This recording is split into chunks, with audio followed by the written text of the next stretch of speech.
취지여서. 네, 그 근데 KBS 뭔지 잘 경제소 모르겠- 진행하는 약간 동의는 안 최부심이라고 합니다. 되던데. 일단 그 정부 부처에서 공급과 금융 세제에 대한 종합적인 그 접근을 하는 것은 뭐 굉장히 바람직한 상황이라고 생각을 합니다. 다만 주택이라는 것이 이번에 보셨던 것처럼 공급부터 금융 세제가 다 연결이 된 거기 때문에 금융시장에 F4라고 하는 제도가 있고 기관들의 정례적인 모임이 있는 것처럼 요약해서 주택에서도 H3라는 그런 모임을 통해 가지고 계속해서 이런 대책을 후속해서 하셨으면 좋겠고요. 그리고 지금 논의되고 있는 것이 제가 볼 때는 하나의 함정으로 인해 가지고 원하시는 목적을 달성하지 못할 가능성이 아주 높은 것 같습니다. 무슨 말씀이냐면은 주택 공급의 주체는 공공과 민간이 있고 공급 유형은 분양과 임대가 있는데요.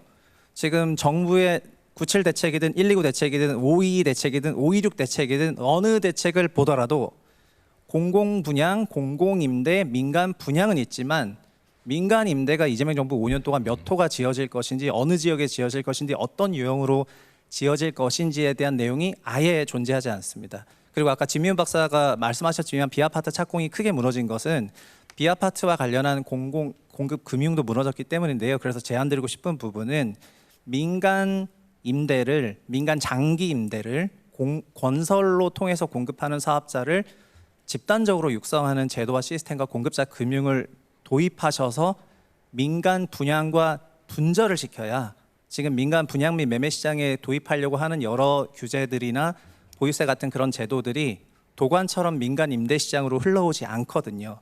현재의 경우에는 이런저런 정책들을 썼을 때 이것이 자연스럽게 민간 임대로 흘러오기 때문에 이것이 임대로 상승으로 이어지고 임차인들이 주택 매매 수요를 만들어내는 그런 방식으로 작동을 하면서 다시 한번 원래 목적했던 정책 목표가 도입되지 않을 가능성이 굉장히 높다는 생각입니다.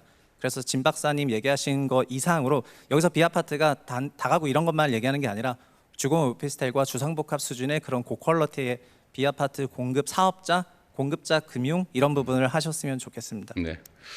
민간 건설 임대, 비아파트, 뭐 아파트도 상관없고, 네, 건설 임대 부분은 우리가 무관심한 것은 아니고 기존의 제도들이 나름은 있죠. 근데 그게 잘 작동을 안 하는 거겠죠. 네, 가령 금융만 하더라도요.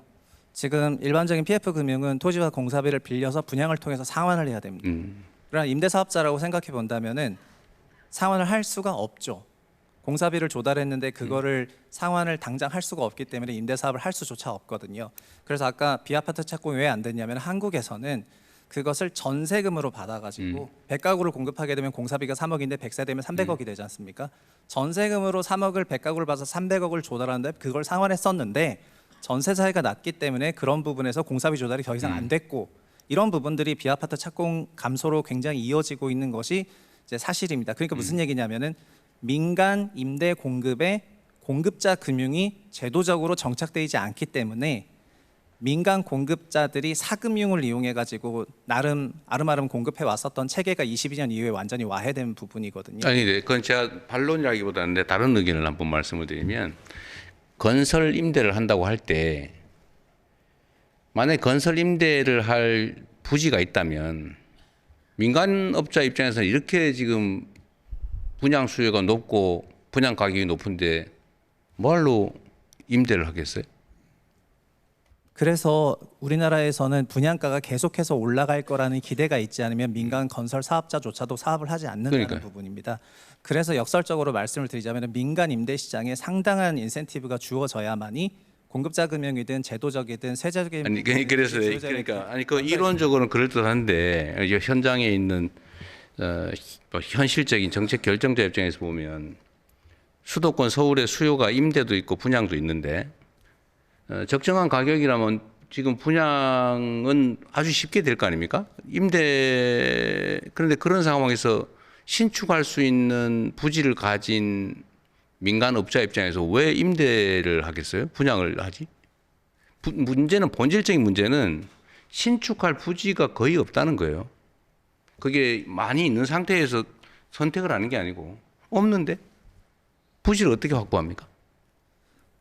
그 민간 사업자들이 갖고 있는 부지라는 게 민간 개인들이 갖고 있는 부지고 이것이 정비 사업을 통해 가지고 대규모든 소규모든 이런 방식으로 분양을 통해서 공급이 되지 않습니까? 그런데 지금 필요한 것은 아까 진 박사든 국토연구원의 박찬규 박사든 똑같이 얘기하신 것은 도심 내에 주거용지만 있는 것이 아니라 비주거용지도 많고 유휴부지도 많고 용도를 전환하거나 할 수 있는 용지들도 많이 그런 있습니다. 것들은 발굴을 해야 되겠죠. 네, 하여튼 그런 사업, 알겠습니다. 그런 부분에 대해서 이제 전폭적인 혜택을 주면서 이 사업을 육성하시는 것이 좋을 것 같습니다. 네, 그건 네. 검토를 한번 해보죠. 예. 다른